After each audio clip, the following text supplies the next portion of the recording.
a 3-time All-Pro, an 8-time Pro Bowler, absolutely positively a future Hall of Famer. He's also a host on SiriusXM's NFL Radio, and you'll be able to hear him all next week. Please welcome to the Stephen A. Smith Show, the one and only Patrick Peterson. What's up, big time? How you doing, man? How's everything? This was a huge game by Sam Darnold. B-Mac already alluded to it as far as him going back blow for blow with Matthew Stafford.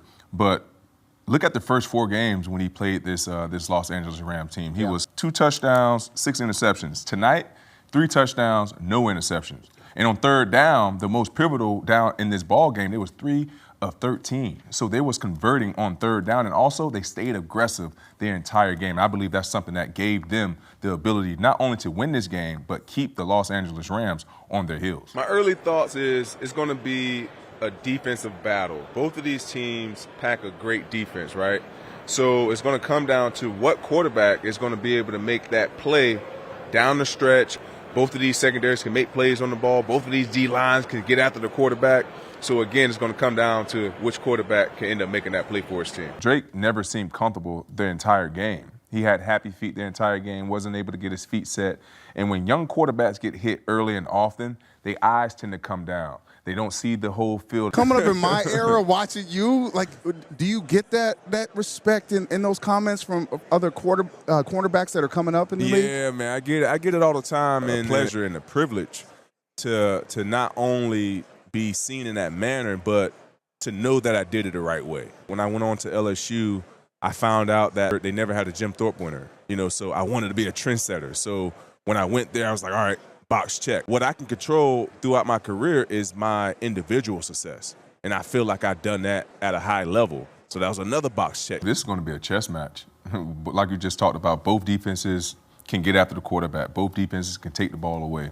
Both quarterbacks playing at a high level. So it's going to come down to what defense can get that critical stop. What defense is going to have that bend, don't break mentality more than the other one, because that's what it's going to come down to. Both of these teams have solid secondary play. Both of these teams have great defenses in general. Marcus Jones is probably one of my favorites out of the bunch because he's a 4-down guy. Yeah. He's a guy that can play inside, outside, and also go back there and hurt you at the punt return position. Man, it's going to be a very, very interesting game. And this, 2 of the better teams, well-rounded teams in the NFL. We've seen what the Seattle Seahawks have been able to do on a consistent basis throughout the year, as far as coming from behind, beating teams down by 30, 40 points. And we've seen what the New England Patriots have been able to do throughout their campaign of this season. Although everybody want to bring up the strength of schedule, they had the 3rd easiest schedule, this, that, and other. But you also got to go back and look how they beat those teams. If you had to go a non-quarterback that could have a significant impact in this ball game from either team,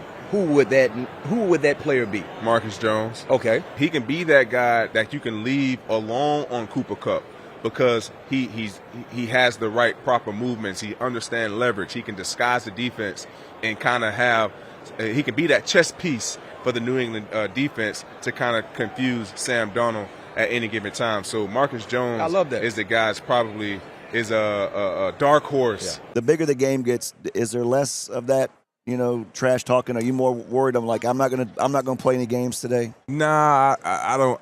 First of all, I wasn't a real big trash talker. Only if someone barked up my tree.